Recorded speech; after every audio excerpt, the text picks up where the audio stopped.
Hi there. Today, I want to talk about something that affects all of us, our habits. Good habits help us grow and become better people. Bad habits hold us back. But how do we build good habits and break bad ones? That's what we'll explore today. Let's start with a question. Have you ever tried to wake up early, exercise every day, or stop eating too much junk food? Maybe you tried for a few days, but then stopped. If that sounds familiar, don't worry, you are not alone. Many people start new habits and then quit. Why is it so hard to change? The answer is simple. Habits are powerful. They are automatic actions we do every day.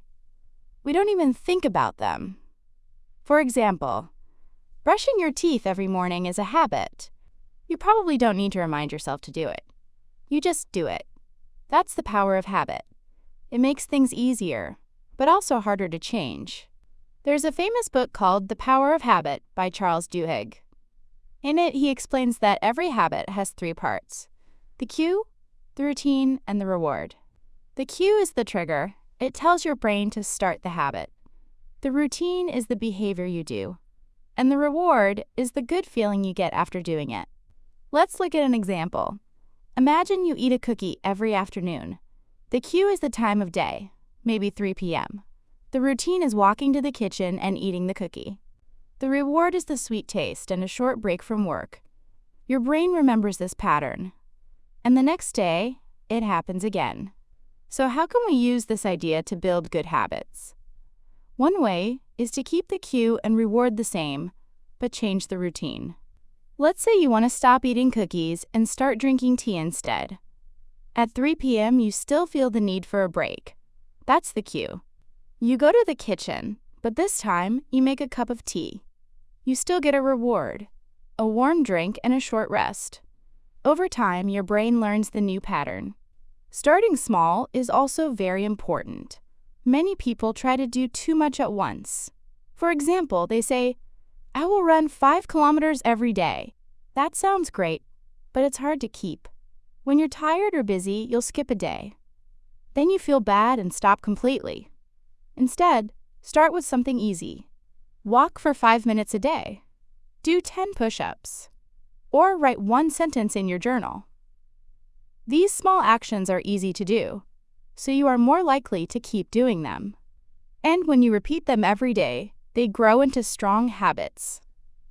There's a Japanese word, kaizen, which means small change.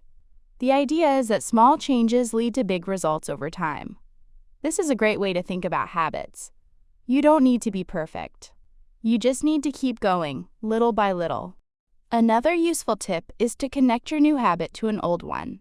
This is called habit stacking.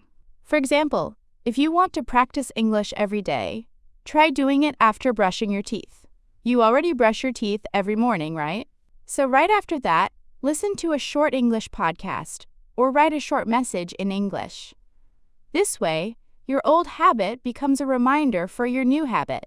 Now let's talk about breaking bad habits. This is a bit harder, but still possible. First, try to understand the habit. What is the cue? What is the reward? If you often check your phone when you feel bored, the cue is boredom. The reward is entertainment, or a way to escape. Once you understand this, you can try changing the routine. Instead of checking your phone, maybe you can stretch, take a short walk, or read a page from a book. The key is to find a new routine that gives you a similar reward. It also helps to make bad habits harder to do. If you eat too much candy, don't keep it in your room. If you play video games too much, unplug the game system when you're done. When something is harder to reach, you do it less. Environment matters a lot.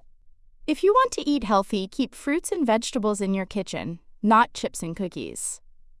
If you want to study more, make a clean and quiet space to work. Your surroundings can support your habits, or stop them. Let's pause for a moment. Think about one habit you want to start. Got it? Now ask yourself, what will be the cue? What will be the routine? What will be the reward? Then, think about how you can make it small and easy. Can you do it every day? Hero. Now think about one habit you want to stop. What is the cue? What is the reward? Can you change the routine to something better? Can you make the bad habit harder to do? These are small questions, but they can lead to big changes. There's another idea that helps. Identity. People who see themselves in a certain way are more likely to act that way. For example, if you say, "I'm trying to be a runner," you may run sometimes. But if you say, "I am a runner," you are more likely to run often. Your actions follow your identity. So if you want to build a habit, try to change how you see yourself. Want to study more? Say, "I'm a curious learner." Want to eat better? Say, "I take care of my body." Want to stop smoking? Say, "I don't smoke." This simple change in language can help your brain believe it and act on it. Remember, habits are not about being strong or perfect. They are about being consistent. Missing one day is okay. Missing 2 days is dangerous. So try not to miss 2 days in a row. That's a good rule to follow. Some people like to keep a habit tracker. It's just a paper or app where you check off each day you do your habit. This gives you a feeling of progress. It also helps you stay motivated. After a few days, you won't want to break the chain. And don't forget to reward yourself. Celebrate small wins.